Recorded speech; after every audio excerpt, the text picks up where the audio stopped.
think it's very difficult for anybody to explain why they want a child.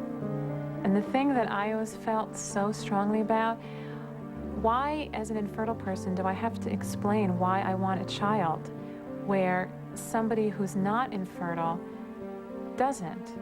And it's something that I think nobody is prepared for. Nobody is prepared for somebody to sit across a desk from them and say, I'm sorry, but you can't have a child.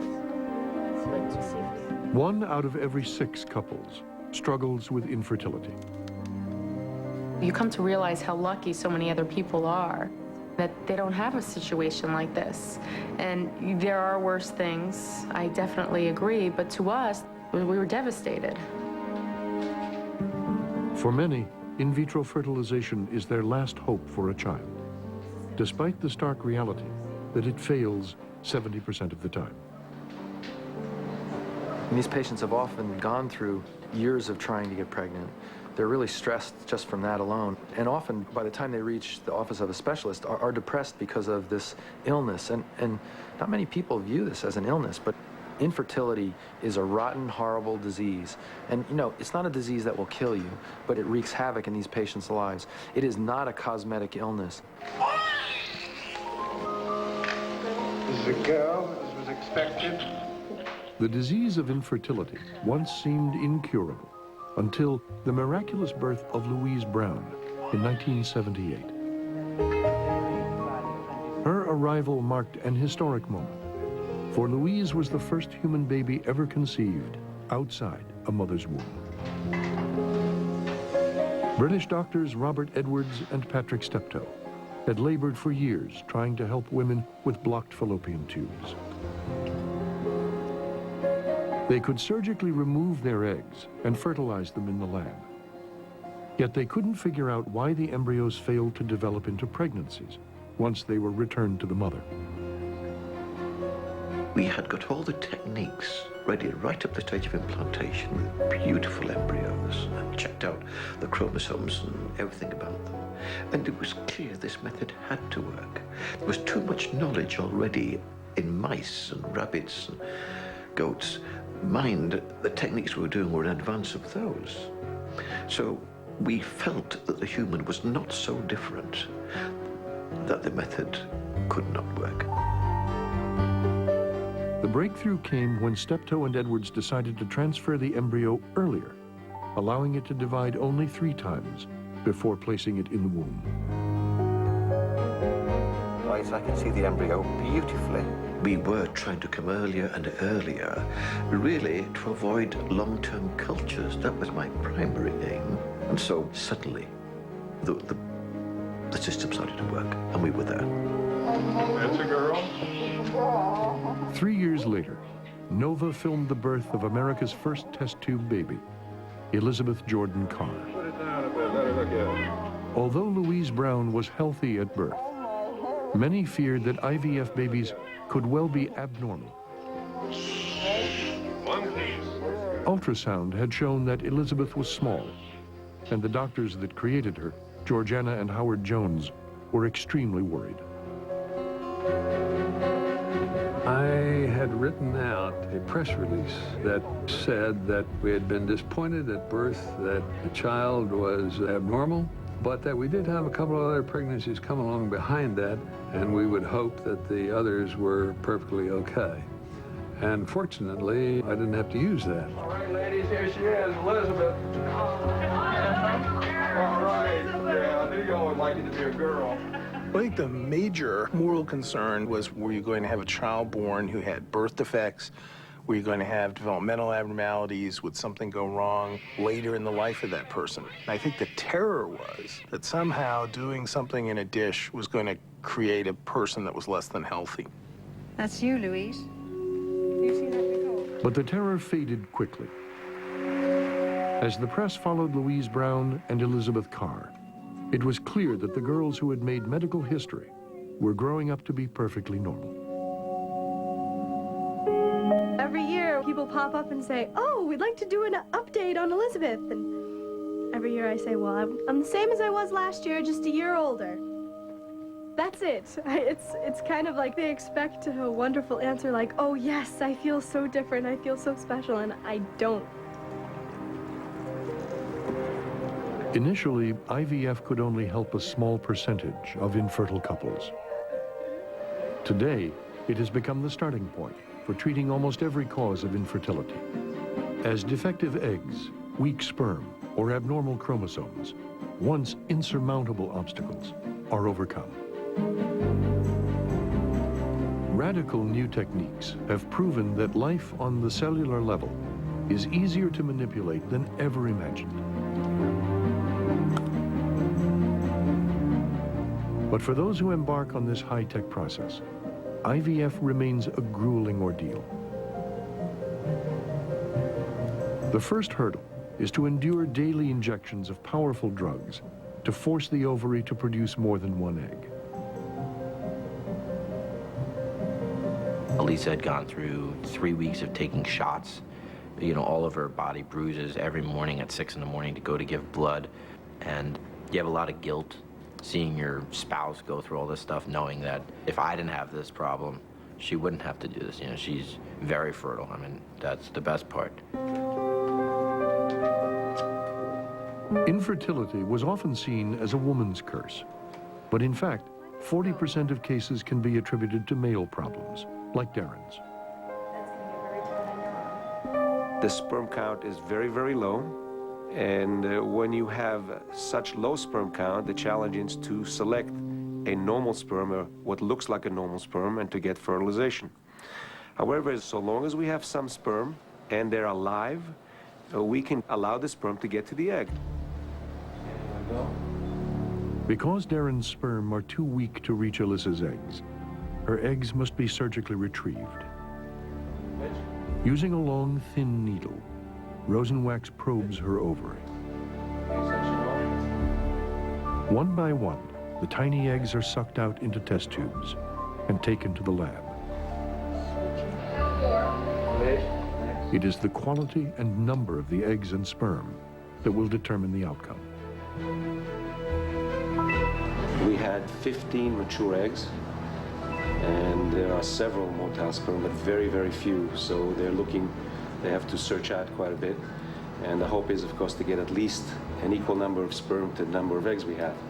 And this is the kind of situation we're dealing with here. A fertile man will produce millions of sperm.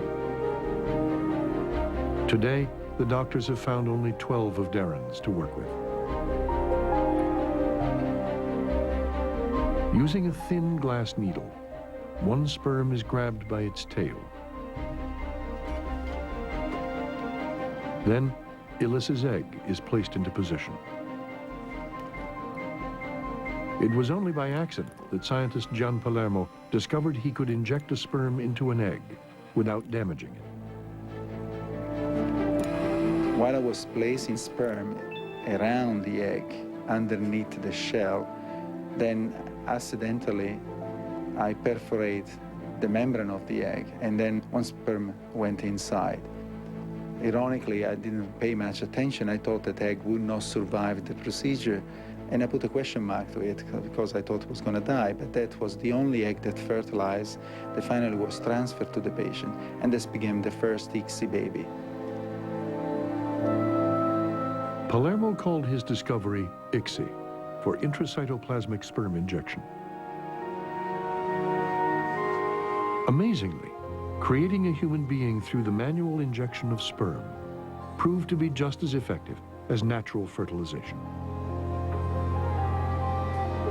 The only known safety risk seemed to be the possibility of passing on the gene for male infertility.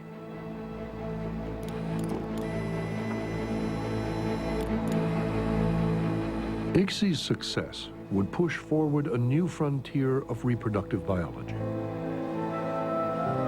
If a fragile human egg could be penetrated without harm, perhaps a human embryo might be manipulated in any number of ways. These new techniques would open up uncharted territory for another couple, Anne and Michael, as conventional treatments failed them. People that are faced with infertility don't have the same decisions as people that aren't. And these decisions, they're not what we would want. These are the choices we're left with. if I could make a choice, I would like it if my husband and I could get pregnant on our own. And it's easy to sit there and say what you would or wouldn't do when you're not in those shoes.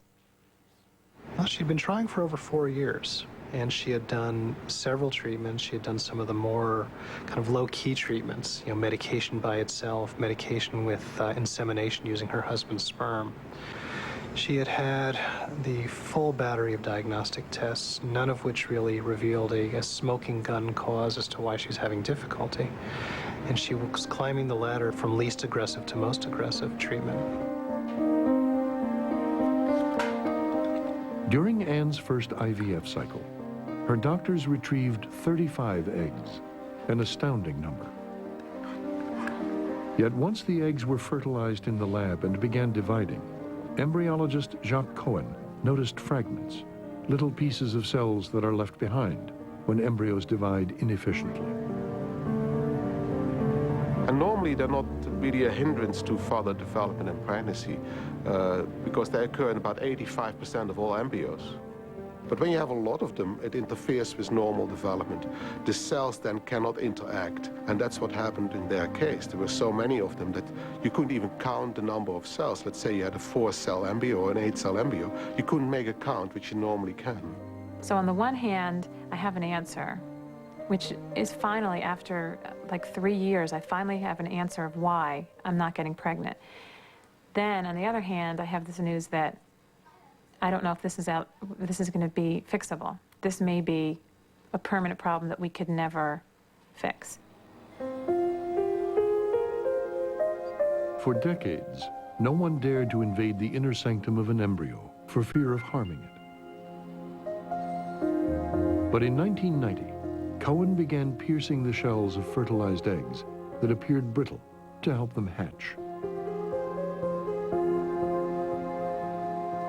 Today, he uses this technique to enter Anne's embryos and remove their fragments. This plastic surgery is now routine in many IVF clinics in order to boost a poor quality embryo's chance of implanting. To be honest, in the beginning, I don't think we were sure whether we were just making the embryos look better or whether we were actually helping them to develop. And then when we put the data together, it turned out that yes, indeed, there's a window of accumulation of fragments from about 15 to about 30% of the embryo. Previously, that embryo didn't have much of a chance of implanting and turning into a pregnancy. But if you remove those fragments, they had a very good chance of turning into a pregnancy. 5 of the best quality embryos were transferred back to Anne.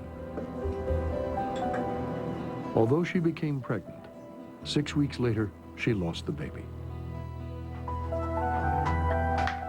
During all this time, we were surrounded by people that were getting pregnant, and here we were putting our financial savings into this. A typical IVF cycle in this area costs $12,000 to $15,000, and you would invest your time, emotions, and your money, and to have a result like this, you just feel like you've been beaten. Anne endured one more IVF cycle. Once again, she conceived and then miscarried. Although she was only 29 years old, it seemed unlikely that she would get pregnant using her own eggs.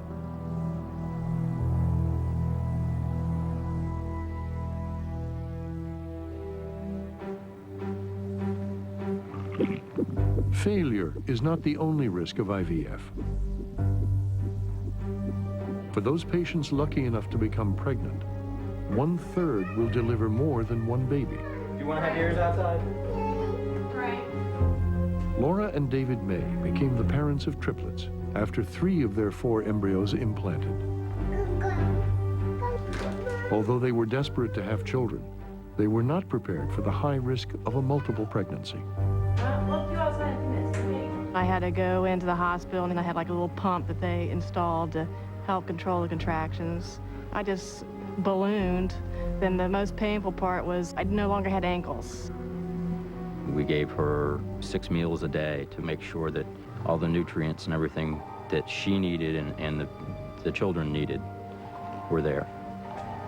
We had the option to abort some to increase the odds of the other ones being healthy. But we've tried 5 years, and there was no question in our minds we were going for the multiple. Fortunately, Laura May delivered 3 healthy children.